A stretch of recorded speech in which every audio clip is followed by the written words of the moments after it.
저희들이 절기나 이런 부분들을 많이 귀하게 생각하지 않는 교회다 보니까 선생님들이 그런 부분을 조금 적게 생각하는 부분들이 없지 않아 있으시죠. 그럼에도 불구하고 저희들이 또 고민하셔야 되는 부분도 예수님이 이 땅에 오신 그날의 소중함을 저희들이 기억해야 될 것이고요. 그리고 또한 예수님이 십자가에서 죽으신 또 죽음 가운데서 부활하신 그때도 저희들이 좀 기억하고 고민하는 기념하는 그런 시간들을 저희들이 가져야 될 필요가 있습니다. 물론 저희들은 매주 예수 그리스도 그분이 이 땅에 오심과 또 저희들을 위해서 죽으시고 또 부활하신 그분을 경배하는 시간들을 매주 갖죠. 그리고 주님의 성찬식을 저희들이 함께 이렇게 나눔으로 인해서 많은 시간들을 대처하고 있지만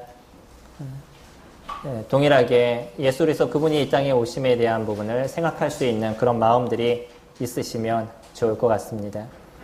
저희들이 크리스마스라고 보통 얘기하는 이 시간을 그동안 귀히 여기지 않았던 많은 부분들 중에 하나도 왜냐하면 크리스마스라는 이 날짜 자체가요, 태양신을 섬기던 그러한 절기에 있었던 날짜입니다.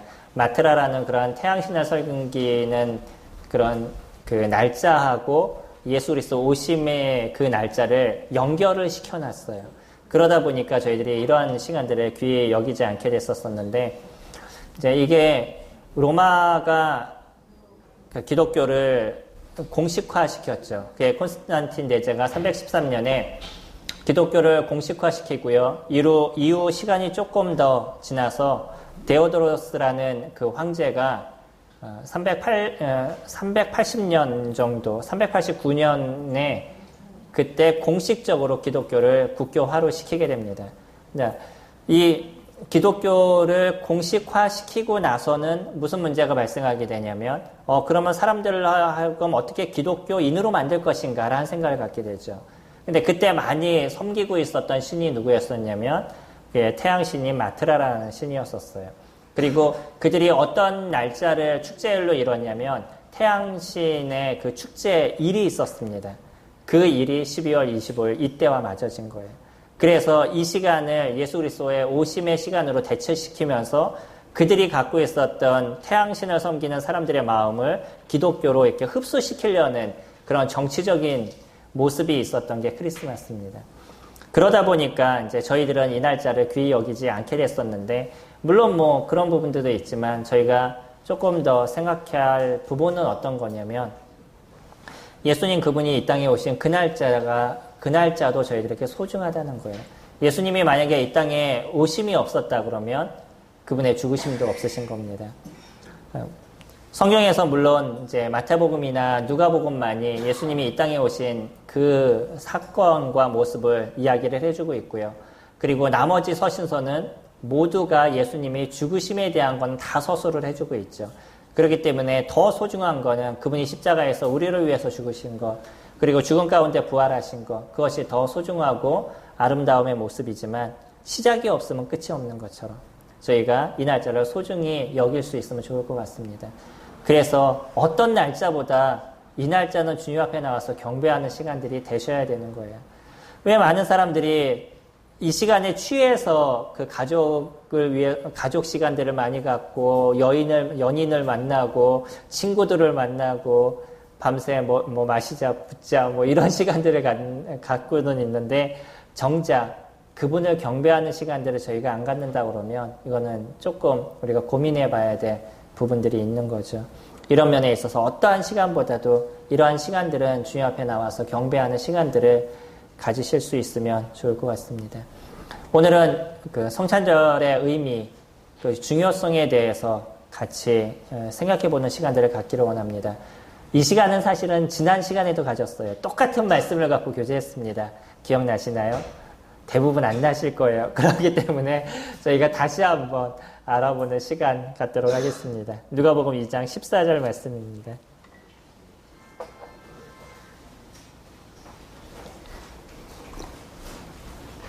2장 14절 한 절 저희가 다 같이 한 목소리로 교독해 보도록 하겠습니다. 2장 14절입니다. 시작. 지극히 높은 곳에서는 하나님께 영광이요 땅에서는 하나님이 기뻐하신 사람들 중에 평화로다 하니라.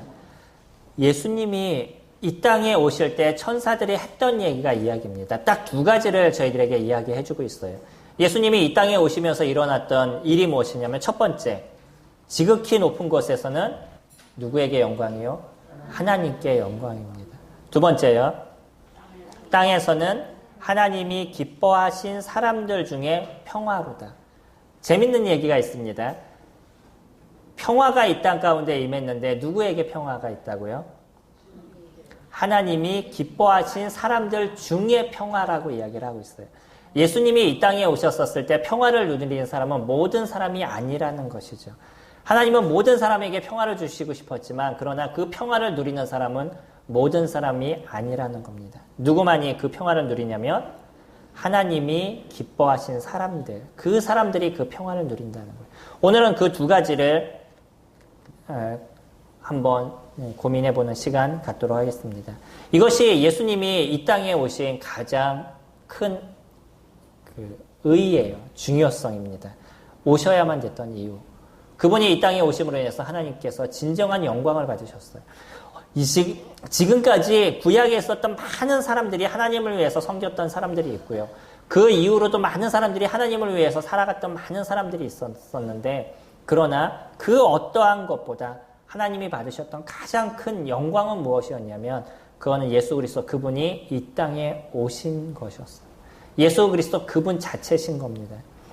저희가 아는 것처럼 예수 그리스도 그분은 하나님의 본체시다라고 얘기를 하고 있어요. 빌립보서에서 그렇게 이야기하고 있죠.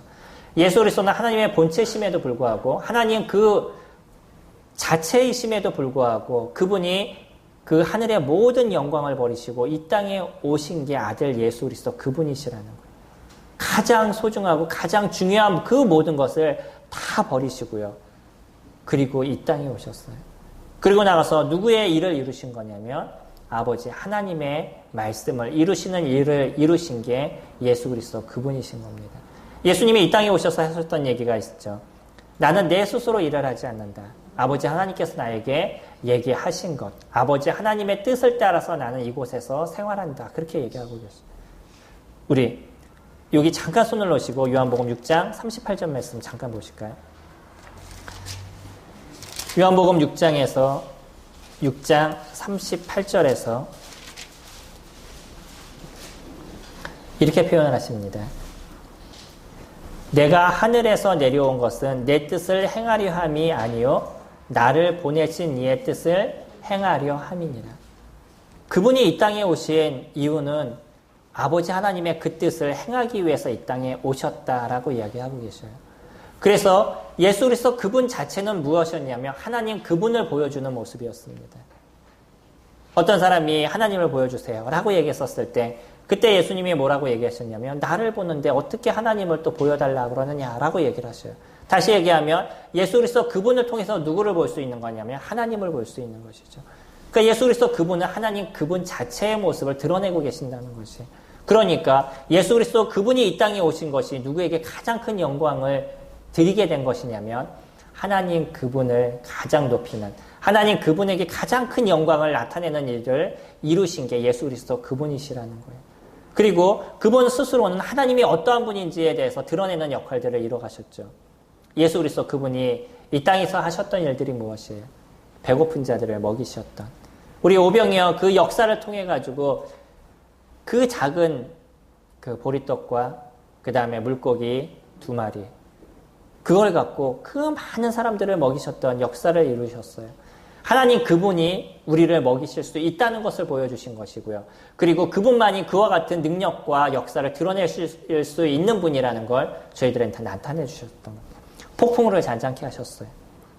예수 그리스도 그분이 이루셨던 그 폭풍우를 잔잔케 하시는 그 역사를 통해서 이 세상을 만드시고 조성하시고 창조하신 그분이 하나님이시라는 것을 드러내 주신 것이죠. 그리고요, 병든 자를 낫게 하시는 그런 일들을 이루셨습니다. 많은 사람들이 이것을 보면서 무엇을 생각하냐면 그냥 내 병을 좀 고쳐주세요. 제가 이 땅에 있는 동안 건강하게 해주세요. 뭐 이것만 많은 사람들이 생각을 갖습니다. 근데 예수님이 사람을 고치시는 모습을 통해서 무엇을 느끼는 거냐면 하나님 그분이 우리를 만드셨다는 걸 우리가 알아가는 것이에요. 자동차를 만들고 설계한 사람은 자동차가 망가지면 고칠 수가 있습니다. 어디가 망가졌는지를 알기 때문이에요. 그 사람이 그것을 설계했기 때문에 그 차가 망가졌을 경우 어떻게 고쳐야 되는지 그분은 아시는 거죠. 마찬가지로 사람을 고칠 수 있는 것은 누구만이 가능하신 거냐면 그건 아버지 하나님만이 가능하셨다는 거예요. 왜 그러죠? 그분이 저희들을 창조하셨기 때문에, 그분이 저희들을 만드셨기 때문에 하나님 그분만이 저희들을 고치실 수 있고 저희들을 낫게 해주실 수 있는 그런 분이셨다는 거예요. 사람들은 내 병이 나은 것, 그것으로 인해서 기뻐했습니다. 사람은 내 눈이 띄어진 것, 그것으로 인해서 기뻐했었어요. 그러나 그것을 이루신 그분이 누군지에 대해서는 자꾸 잊는 역사를 사람들은 가져갔다는 거예요. 문둥병자가 10명이 고침을 당하게 됐는데 거기에서 돌아온 사람은 1명에 불과한 거예요. 나머지는 그냥 내가 고침을 받은 것으로 끝난 것이죠. 근데 그것을 고친 그분이 누군지에 대해서 그들은 잊고 있었다는 거예요. 예수 그리스도가 이 땅에 오셔서 하신 일은 그런 것입니다. 그분이 사람들의 병을 고치시고 그리고 가난한 자에게 함께 하시고 창기와 때로는 세리와 함께 하시면서 그런 어렵고 죄 많은 자들에게 함께 하실 그분이 아버지 하나님이셨다는 것, 그런 사람을 구원할 수 있고 그런 사람들을 새롭게 할 수 있는 분이 하나님이셨다는 것에 대해서 사람들은 자꾸 잊고 있었다는 거예요. 예수 그리스도 그분을 보면서 누구를 생각해야 돼요? 아버지 하나님을 생각할 수 있는. 우리들이 예수 그리스도 그분을 보면서 나는 구원받았네 라고 얘기하지만 그러나 우리는 그 예수 그리스도를 보면서 누구를 기억하셔야 되는 거냐면 아버지 하나님을 기억하셔야 되는 거예요. 그리고 그분을 높이시고 그분을 경배하는 시간들을 가지셔야 되는 거죠. 그것이 우리가 예수 그리스도 그분을 보는 모습인 겁니다. 그렇기 때문에 예수님이 이 땅에 오실 때 천사들은 그렇게 외쳤어요. 지극히 높은 곳에서는 하나님께 영광이에요. 그 예수 그리스도를 보는 그 사람들이 아버지 하나님이 어떤 분인지, 아버지 하나님이 얼마나 크신 분인지, 그분이 얼마나 놀라운 분이시고 그분이 얼마나 사랑이 많으신 분인지를 알게 되고 그분을 찬양하고 그분을 경배하는 시간들을 사람들이 갖게 됐다는 거예요. 하나님 스스로 무엇을 취하신 거냐면 영광을 취하신 거죠. 그게 아들 예수 그리스도 그분을 통해서 가장 놀랍고 가장 큰 영광을 예수 그리스도 아버지 하나님 그분이 취하신 겁니다. 지금은 누구를 통해서도 영광을 취하셔요? 저희들을 통해서도 영광을 취하십니다. 저희들을 예수 그리스도 그분을 통해서 거듭나게 하시고 우리들로 하여금 이 죄에서부터 건짐을 받게 하셔서 이제 저희들이 예수 그리스도 그분처럼 하나님을 높이고 하나님을 경배하는 그런 시간들을 저희들이 갖게 되는 거고요. 저희들이 살아가는 삶의 모습을 통해서 이 죄의 모습에서 바뀌어서 선을 이뤄가는 그런 모습들, 이런 모습을 통해 하나님이 영광을 취하시는 모습들을 가져가게 되시는 거죠. 이 모든 게 누구를 통해서 가능하신 거예요? 예수 그리스도 그분을 통해서 가능했던 겁니다. 첫사람 아담은요, 실패했습니다. 그럼 우리는 여기서 무엇을 또 고민하게 되냐면 하나님 그분이 만드셨던 창조물이 실패작이었냐라는 고민을 저희들이 하게 되는 거죠. 그분은 완전한 사람을 만드셨어요. 그럼에도 불구하고 그 아담이 실패했던 거죠. 근데 우리가 로마서를 보게 되면 어떤 이야기를 하냐면 첫사람 아담, 그는 죄를 지었지만 둘째 사람 아담은 완전한 승리를 이루셨다라고 얘기하십니다. 예수 그리스도 그분이 이 땅에 오시면서 이루셨던 건 첫째 사람 아담의 그 불완전한 모습을 예수 그리스도 그분이 완전하게 만들어 가신 거예요. 이제 예수 그리스도 그 안에 있는 사람들이 이 죄의 문제에서 벗어나서 온전히 하나님을 찬양하고 경배하는 그런 인생을 살아가게 하시는 거죠. 이게 이제 저희들의 모습입니다. 저희들이 이 죄라는 것이 우리에게 있어서 그렇게 큰 문제라고 생각하지 않고 인생을 살았어요. 그리고 삐걱대고 고통스럽고 아픔의 인생을 살면서도 그래도 이것이 어디에서 왔는지에 대해서 그렇게 고민하지 않는 인생을 저희들이 살아갔었는데 근데 예수 그리스도 그분을 통해서 우리들 안에 이 죄가 어떤 건지를 깨닫게 되고 이 죄에서부터 건짐을 받는 그래서 이 죄에서부터 떠나가는 그런 인생을 저희들이 살아가게 되고 그게 저희들의 모습인 겁니다. 누구를 통해서요? 예수 그리스도 그분을 통해서 저희들 가운데 만들어진 그러한 은혜의 모습인 거죠. 저희들이 저희들을 생각해보면 알 수 있는 것처럼 우리는 어디에 더 마음을 쓰고 있냐면 죄에 대한 것에 더 마음을 쓰고 있어요. 우리들 안에서 일어나고 있는 이 죄성은 잘못된 것을 보고 잘못된 것을 취하는 것을 더 즐겁게 생각하는 게 우리들 안에 있는 죄성인 거예요. 그러나 우리들 안에 있는 또 하나의 그 성령께서 우리에게 어떤 길을 자꾸 인도하시냐면 선의 길을 인도하시는 거예요. 우리들 이 죄성이 갖고 있는 것을 억제시키시고 그리고 우리들 안에 있는 이 선을 드러내는 삶을 살아가게 하시는 게 성령이 저희들 안에서 이루어진 그 역사인 거죠. 이게 예수 그리스도 그분께서 완전한 그 사람의 본을 저희들에게 보이시고 완전한 승리를 그분께서 이루셨기 때문에 저희들이 이뤄갈 수 있는 그런 삶의 모습인 거예요. 그렇기 때문에 예수님이 이 땅에 오셨었을 때 그때 하나님이 진정한 영광을 취하시게 된 것이고 진정한 기쁨을 취하시게 된 거죠. 두 번째는 그렇게 표현하고 있습니다. 뭐라고 얘기하시냐면 땅에서는 하나님이 기뻐하신 사람들 중에 평화다라고 얘기하고 있어요.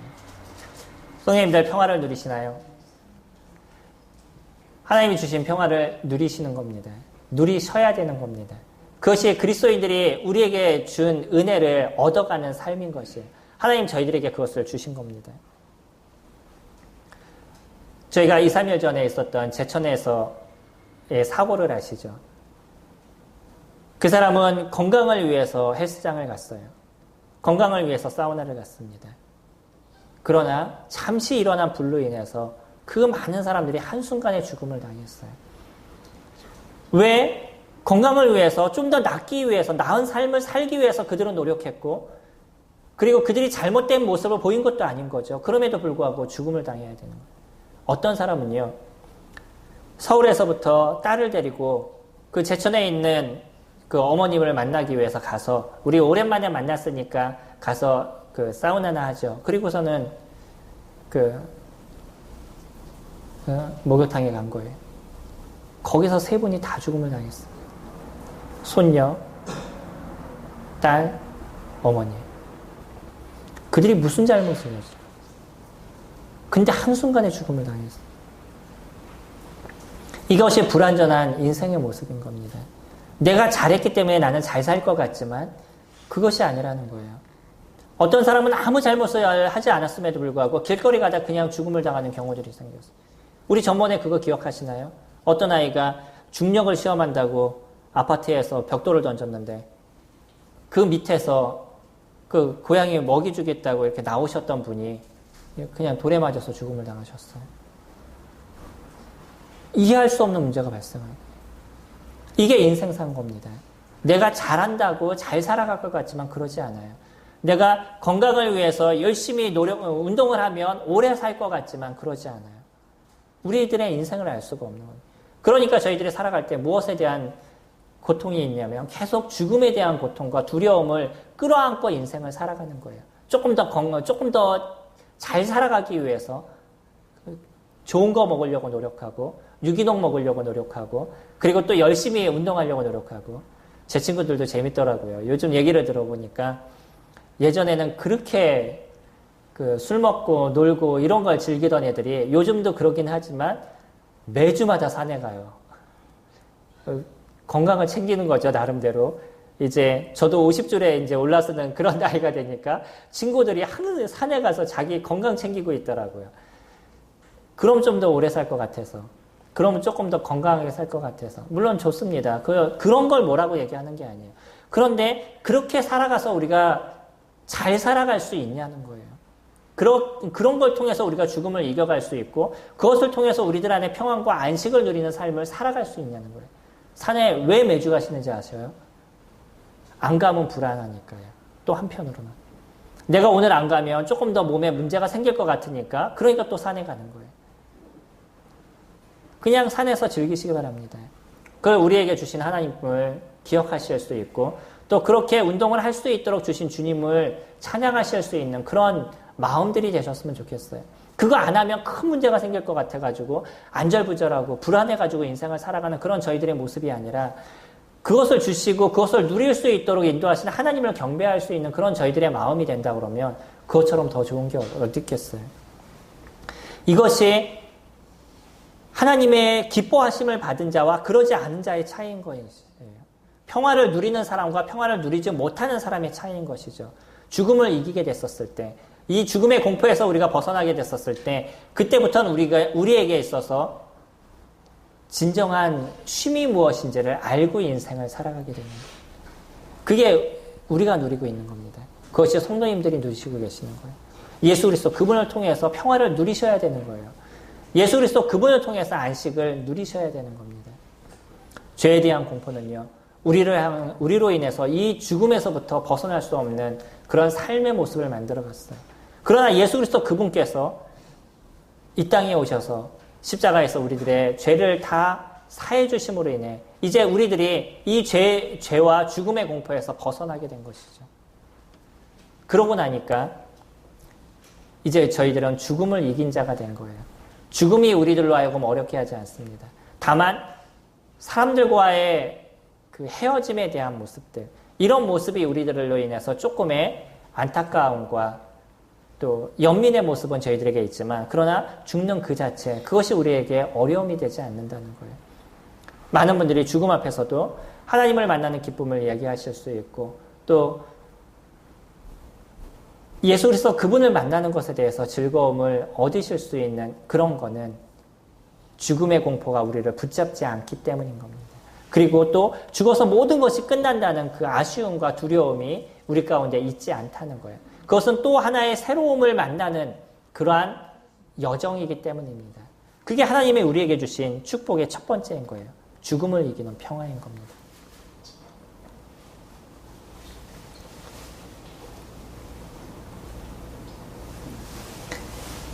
이게 세상의 그 어떤 것보다도 우리에게 가장 큰 것을 허락해 주고 계신다는 거예요. 두 번째는 이 땅에 있는 사람들의 평화 중에 또 무엇이 있냐면 우리들이 살아가는 삶 속에서 하나님께서 주시는 평화에 대한 부분입니다. 우리가 살아가는 삶에 주님께서는 언제나 함께 하시는 거죠. 우리들을 지키시고 보호하시는 주님의 손길이 저희들 가운데 언제나 함께 있습니다. 그러나 어떤 사람은 주님이 도우심의 그 손길을 누리며 기뻐하는 인생을 살아가는 사람들도 있는 것이고요. 어떠한 사람들은 여전히 주님을 믿는 믿음 속에 살아가지만 여전히 고통스럽고 아픔의 시간들을 가져가는 경우들도 있다는 것이에요. 성도님들은 주님이 주시는 그 평화를 날마다 누려가시는 삶을 살아가고 계시나요? 주님께서 날마다 우리들의 삶을 도우시고 인도하심에 대해서 그것을 인정하면서 살아가시나요? 그것을 느끼면서 인생을 살아가시나요? 이게 주님이 우리 주신 평화를 우리가 알아가는 것입니다. 오늘 아침에 저희들은 에스더에 대해서 잠깐 배웠어요. 그 에스더의 삶에서도 우리가 알 수 있는 것은 어떤 고통과 아픔의 시간을 주님은 그것을 바꾸셔서 가장 은혜의 모습으로 변하게 하신다는 거예요. 이스라엘 백성들은 한순간에 죽음을 당하는 그런 상황이 됐었습니다. 모든 백성들이 한순간에 죽음을 당해야 되는 그런 고통의 시간이 이제 점점 다가오고 있었어요. 그러나 주님은 이 에스더를 통해서 이미 예비하시고요. 그를 통해서 오히려 이스라엘 백성들이 더 많은 힘과 강력한 힘을 얻을 수 있도록 바꿔하셨어요. 아주 짧은 순간에. 죽음에서부터 그들에게 더 큰 은혜를 베풀어 주십니다. 이게 어려움의 문제가 우리가 어려움으로 끝나는 것이 아니라 그 어려움을 새롭게 바꿔가시는 하나님의 손길이 우리에게 있기 때문인 겁니다. 우리가 살아가는 삶에서 항상 그 주님의 손이 저희들 삶에 놓여져 있는 것이에요. 조금 고통스럽다고 그것으로 인해서 좌절하시고 그런 어떤 고통으로 인해서 힘들어하시고 어려워하지 않으셨으면 좋겠습니다. 그거는 우리를 새롭게 하시는 주님의 모습이 그 가운데 함께하고 있다는 거예요. 고통과 평화가 언제나 공존하고 있는 거예요. 그것을 만들어 가시는 것이 하나님이 우리들 속에서 이루어 가시는 하나님의 역사에 대한 모습입니다. 그러나 저희가 지금 보는 것처럼 이것은 모든 사람들에게 주어진 것이 아니라는 거예요. 누구에게 주어진 것이냐면 하나님의 기뻐하심을 입은 자만이 얻어지는 거예요. 그렇기 때문에 성도님들은 그런 하나님이 주시는 축복과 은혜가 우리 가운데 언제나 놓여져 있다는 거예요. 그래서 그것을 누리실 수 있는 것은 우리에게 주어진 특권의 삶을 저희들이 살아가고 있다는 겁니다. 예수 그리스도 그분이 이 땅에 오셨을 때 그때 천사들은 그것에 대해서 저희 가운데 이야기를 했었어요. 하나님께는 영광이요 땅에서는 기뻐하심을 입은 사람들 가운데 평화라는 것. 죄에 대한 고통에서 벗어나고요. 우리들이 살아가는 삶에서 이제 선을 추구하는 인생을 살다 보니까 이 선을 통해서 주님이 저희들에게 보이시는 은혜가 놓여져 있는 거죠. 가끔 사람들과 교제를 하다 보면 그런 이야기를 해요. 주님을 섬기는 게 조금 힘들어요. 뭐 어려워요. 그 이유 중에 뭐냐면 내가 하고 싶은 걸 하지 못하고 내가 원하는 걸 할 수 없기 때문인 거죠. 24일이면 친구들과 술 한 잔도 마셔야 되고 그리고 조금 더 가서 놀기도 하고 이래야 되는데 왠지 마음에 꺼리고 그러니까 그런 일을 할 수 없죠. 그러니까 하고는 싶은데 하지 못하니까 마음이 어려워지는 거잖아요. 이런 것이 이제 힘들다라고 얘기합니다. 물론 우리들 안에 있는 죄성은 자꾸 그것을 요구하는 거예요. 그러니까 그것을 안 하려니까 어려운 마음이 있는 거고요. 남에 대해서 비판하고 판단하고 싶은데 마음에서는 그것을 제어하려고 그러니까 그것이 힘든 거죠. 다른 사람에 대한 이야기를 하는 것처럼 우리 가운데 가장 재밌고 즐거운 일이 어디 있어요. 남에 대한 문제를 얘기하면서 우리들 안에 있는 그 쌓였던 모든 것이 다 해소되는 것을 느끼게 되고 뭔가 정신적인 건강도 찾아가는 것 같은 그런 느낌을 받는 게 저희들의 그 죄성에 대한 모습이잖아요. 근데 이런 모습을 제어하려니까 우리들 안에 뭔가 재워지는 것 같고 그리고 눌리는 인생을 사는 것 같은 그런 모습들이 저희 가운데 놓여지는 거죠. 심리학자들도 하는 얘기가 안에 있는 것을 다 쏟아내라는 거예요. 안에 있는 것을 다 쏟아내면 그러면 정신적인 건강을 찾아간다는 거예요. 어려움이 있으면 어려움을 다 얘기하라는 거죠. 화가 나면 화를 분출하면 그 분출하고 나면 그 풀린다는 거예요. 그게 이제 심리학자들이 인간을 갖고 얘기하는 모습입니다. 물론 좋아지는 부분들이 있어요. 그러나 그것으로 인해서 생겨나는 제2차적인 문제들에 대해서는 고민하지 않는다는 거예요. 내가 기분 나쁘다고 화를 내보셔요. 그 화를 냈었을 때 누군가는 어려워지면 우리들 관계가 끊어지는 겁니다. 내가 갖고 싶다고 길거리 가다가 내가 좋아하는 옷 있다고 그냥 들고 나오는 사람은 없잖아요. 그러고 나면 어디로 가야 돼요? 경찰서를 가야 되는 거죠. 내가 원한다고 다 할 수 있는 게 아니에요. 그게 마찬가지로 우리들 안에서 일어나는 그런 분과 화와 때로는 내가 취하고 싶은 걸 하지 않는 그런 모든 것이 숨겨져 있는 겁니다. 주님은 그것을 우리에게 금하신 이유들이 있어요. 왜냐하면 이것을 금함으로 인해서 우리에게 더 많은 것을 허락하시고 싶은 것이 주님의 마음이신 거예요. 우리에게 더 많은 축복을 내리시고 싶고 하나님 주시는 은혜를 우리에게 더 더하시고 싶은데 이런 어떤 죄에 대한 것들이 저희들을 가로막기 때문에 주님은 그것을 하지 말라고 저희들에게 얘기하시는 거지 우리에게 어려움을 주거나 우리에게 고통을 주기 위해서 그것을 하지 말라라고 얘기하지 않는다는 거예요. 그럼 우리에게 주시고 싶은 게 뭐예요? 그것이 주님이 지금 얘기하시는 평화에 대한 부분입니다. 안식에 대한 부분인 거예요. 12월 25일, 특히 오늘 12월 24일 크리스마스 이브는 어떻게 만들어졌는지 정확하게 모르겠어요. 제가 트리가 어떻게 만들어졌는지, 시작이 됐는지, 캐롤이 어떻게 시작이 됐는지, 뭐 크리스마스 시일이 어떻게 시작이 됐는지, 옛날에 우표 이렇게 판매했잖아요. 뭐 이런 게 어떻게 시작됐는지는 다 찾아봤는데 크리스마스 이브는 어떻게 시작됐는지 아직 잘 모르겠어요. 근데 사람들이 어느 날을 더 소중하게 여기냐면 크리스마스 이브를 더 소중하게 여기죠. 그리고 그때는 꼭 연인을 만나야 되고 없으면 뭔가 인생에 큰 문제가 있는 것처럼 왜 나는 이렇게 살아야 되나 뭐 이런 고민을 하게 되고 그런 게 왜 만들어졌는지는 잘 알 수 없지만 이게 사단의 계략이라는 것에 대해서 잘 고민하셔야 됩니다. 하나님 우리에게 예수 그리스도 그분이 이 땅에 오신 날을 통해서 하나님은 영광이 되시기를 원하고 모든 성도들, 모든 사람들을 통해서 그 안에 하나님의 진정한 축복과 은혜가 깃들기를 원하시는 거예요. 그게 하나님의 마음인데 사단은 그거를 바꿔서 무엇을 하게 만드냐면 사람들 안에서 죄를 짓게 만드는 게 사단의 역사였다는 거예요. 뭔가 그때는 연인을 만나야지만 좋은 것처럼 만들어 놓고 그리고 그때는 사람들끼리 만나서 같이 술을 나누고 그리고 뭔가 그 유흥을 나누면서 즐거움을 가져야지만 그것이 우리에게 주어진 기쁨인 것처럼 속여놔서 그래서 많은 사람들이 가장 많은 술이 판매되는 게 크리스마스 이브 날이에요. 가장 많은 성범죄가 일어나는 게 크리스마스 이브 날입니다. 얼마나 이게 암울하고 슬픈 날로 변한 거예요. 최소 저희 성도님들은요. 이날을 소중히 여기셨으면 좋겠습니다.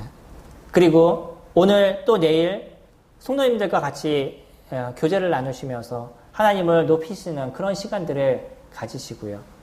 때로는 가족과 같이 모이셔서 하나님을 높이시는 그런 시간들이 되셨으면 좋겠습니다.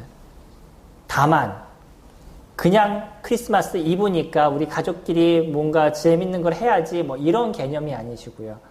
우리가 그 속에서 드러나는 하나님을 같이 이야기하실 수 있는 그런 걸 말씀을 드리는 거예요. 그렇게 시간들을 보내셨으면 좋겠습니다. 믿지 않는 사람들이 이루는 모습들처럼 뭔가 그 흥분해서 기분에 들떠서 우리도 알게 모르게 이루어지는 어떤 죄성과 죄에 대한 문제와 이런 데 빠져서 우리들의 시간을 보내고 그리고 우리들의 양심을 더럽히고 그걸로 인해서 또 알게 모르게 나중에 죄로 인해 고통받는 그런 모습들이 아니고요. 이 시간 또 내일 저희들이 맞이하는 이 성탄절을 통해서 하나님 그분을 높이시고 그분이 이 땅에 왜 오셔야만 되는지에 대해서 기억하시고 그분께 감사하시고 경배하시는 그런 시간들을 가지신다 그러면 우리는 어떤 누구보다도 하나님 주시는 가장 큰 평화를 누리는 가장 큰 안식을 누리는 그런 삶을 저희들이 이뤄가는 자가 될 것입니다. 이날은 단순하게 그냥 저희들의 유흥을 위한 시간들이 아니라는 거예요. 이날은 하나님을 높이는 시간입니다. 하나님을 경배하는 시간입니다. 그래서 저희들이 성탄절, 왜 하나님이 이 시간을 우리에게 기억하게 하시고 그것을 왜 우리로 하여금 알게 하셨는지에 대해서 기억하시고요. 그리고 하나님을 경배하시는 그런 성도님들이 되시기를 소망합니다. 저희 찬송가 112